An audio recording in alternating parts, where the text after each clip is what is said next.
Good evening everyone. আমি সোমনাথ পান্ডে এবং future গাইডার চ্যানেলে আপনাদের সকলকে স্বাগত জানাই। হ্যাঁ, থাম্বনেলে আপনারা ঠিকই দেখেছেন যে 45 থেকে 50 লাখের মধ্যে ওয়েস্ট বেঙ্গলে এমবিবিএস এর অ্যাডমিশনের আসল সত্যিটা আজকে আমরা উদ্ধার করব, যে কি সত্যি রয়েছে 50 লাখের মধ্যে ওয়েস্ট বেঙ্গল এমবিবিএস।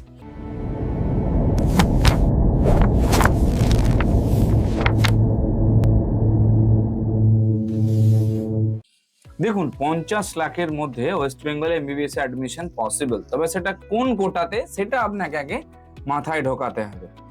দেখুন, আমাদের ওয়েস্ট বেঙ্গলে মূলত যারা ওয়েস্ট বেঙ্গলে রেসিডেন্সিয়াল রয়েছেন তাদের ক্ষেত্রে তারা দুটো কোটার জন্য এলিজিবল, একটা হচ্ছে স্টেট কোটা আর একটা হচ্ছে ম্যানেজমেন্ট কোটা। যদি তাদের পরিবারের কেউ এনআরআই থেকে বিলং করে, অর্থাৎ নন রেসিডেন্সিয়াল ইন্ডিয়ান হন, তবেই আপনারা এনআরআই কোটাতে পার্টিসিপেট করতে পারবেন। তবে মেজর দিক থেকে যদি দেখি, ওই যে দুটো কোটা রয়েছে, স্টেট কোটা এবং ম্যানেজমেন্ট কোটা, ওই দুটো কোটাতেই কিন্তু আমরা প্রত্যেকে ওইখানে পার্টিসিপেট করতে পারি। এইবারে আমাদের যেটা মানে মূল লক্ষ্য, যে 50 বা 45 এই যে দুটো ফিগার বললাম, 45 বা 50-এর মধ্যে ওয়েস্ট বেঙ্গল অ্যাডমিশন পসিবল কিনা। দেখুন, আমি একটু ব্রিফলি ভাবে দেখি। সবার শুরুতে আমাদের ওয়েস্ট বেঙ্গলে যে স্টেট কোটা রয়েছে তার ফিস রয়েছে 18.5 লাখ টাকা থেকে, এটা কেপিসিতে। আচ্ছা, এরপরে যতগুলো কলেজ রয়েছে আস্তে আস্তে আস্তে আস্তে এদের কিন্তু স্টেট কোটার ফিস বাড়ছে। কিরকম ভাবে বাড়ছে দেখুন, 18.5 হচ্ছে কেপিসির ফিস, তার উপরে ফিস রয়েছে হলদিয়ার 22.5 থেকে 23.5, তার উপরে রয়েছে জগন্নাথ গুপ্তা, আইকিউ সিটি এবং তার পাশাপাশি জেআইএস মেডিকেল কলেজ, জেএমএন, এই সমস্ত কলেজগুলো যাদের ফিস 24 লক্ষ টাকা থেকে আপনার 28 লক্ষ টাকা পর্যন্ত যায়। তাহলে কোন কলেজগুলোর স্টেট কোটার ফিস এত রয়েছে? দেখুন, কিছু কিছু কলেজ আছে, যেমন জাকির হোসেন মেডিকেল কলেজ, আচ্ছা, এরপরে Krishnanagar institute of medical science, Raniganj, PKG, আরো কিছু কিছু কলেজ রয়েছে যেই কলেজগুলোর ফিস কিন্তু 36 লক্ষ টাকা টোটাল 4.5 বছরের একাডেমিক সেশনে। এবং তার উপরে যদি আমরা হোস্টেলটা ধরি, হোস্টেলটা লাগে 2 লাখ টাকা করে পার ইয়ার, অর্থাৎ 5 দুগুণে 10 লাখ টাকা আপনাকে বেয়ার করতে হচ্ছে, অর্থাৎ 36 প্লাস 10 গেল আপনার কত, 46। এইটাই অনেক কনসালটেন্ট আপনাদেরকে বোঝায় যে আমরা ম্যানেজমেন্ট কোটাতে 46 থেকে 50-এর মধ্যে করে দেবো। এটা কিন্তু নয়, ওটা স্টেট কোটার ফিস। আপনার স্কোরে যদি পারমিট না করে স্টেট কোটা, আপনি কি করে পাবেন? কোনোদিনও পাওয়া সম্ভব নয়। কেউ কোনোদিনও কোথাও কোনো রকম ভাবে র্যাঙ্ক ম্যানিপুলেট করে অ্যাডমিশন করাতে পারে না। আইদার সে আপনার সঙ্গে ফ্রড করবে, নাহলে ফেক প্রতিশ্রুতি দিচ্ছে। এইটা আপনারা নিশ্চিন্ত হয়ে যান, কারণ 46 থেকে 50-এর মধ্যে কোনোদিনও কোনো মুহূর্তে অল ওভার ওয়েস্ট বেঙ্গলের কোথাও ম্যানেজমেন্ট কোটাতে অ্যাডমিশন পসিবল নয়। আমরা যেটা জানি যে আমাদের ওয়েস্ট বেঙ্গলে ম্যানেজমেন্ট কোটা সব থেকে লো ফিস রয়েছে কি, কেপিসি 72 লাখ। তাও কেপিসির ক্রাইটেরিয়া কি রয়েছে সেটাও আপনাকে জানতে হবে। 36 লাখ প্রথমে দিতে হচ্ছে, অর্থাৎ 50% দিচ্ছেন প্রথমে, বাদ বাকি যে 50% সেটা কিন্তু ইনস্টলমেন্টে পেমেন্ট করবেন।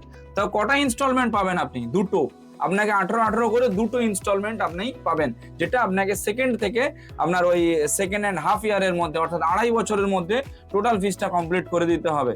তবেই কেপিসিতে 72 লাখের মধ্যে আপনি অ্যাডমিশন পাবেন, না হলে সেটাও পাবেন না। তো আপনাদেরকে আমি বারবার ধরে বলছি, বা বারবার ধরে আমি অনেক ভিডিওতেও বলে এসেছি, আপনারা একটু অ্যাওয়ার হন। কলেজ থেকে ফোন আসছে মানেই যে কলেজের ফোন হবে সেটা কিন্তু নয়।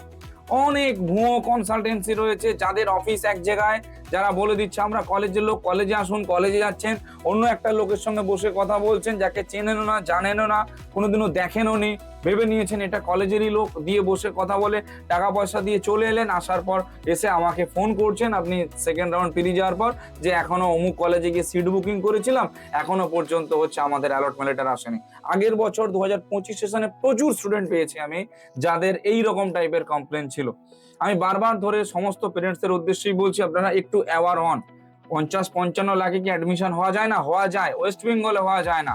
ওয়েস্ট বেঙ্গলের বাইরে অনেক স্টেট রয়েছে, ছত্তিশগড় আছে, বিহার আছে, মধ্যপ্রদেশ আছে, আপনার কর্ণাটকা আছে, কেরালা আছে, ইউপি আছে, ঝাড়খণ্ড আছে, ত্রিপুরা আছে।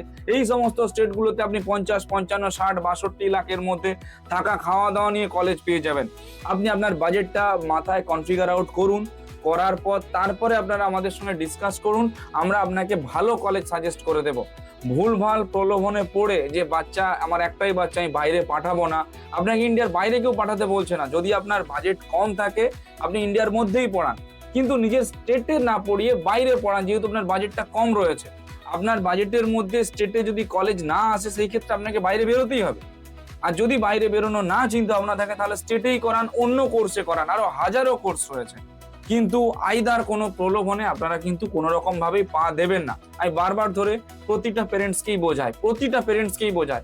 আগের বছর আমি প্রচুর স্টুডেন্টের রিভিউ পেয়েছি, আমাদের অনেক স্টুডেন্ট অ্যাডমিশন হয় প্রতিটা কলেজেই, প্রতিটা বর্ষেরই আমি স্টুডেন্টের সঙ্গে আপনাদের লিঙ্ক আপ করে দিতে পারবো।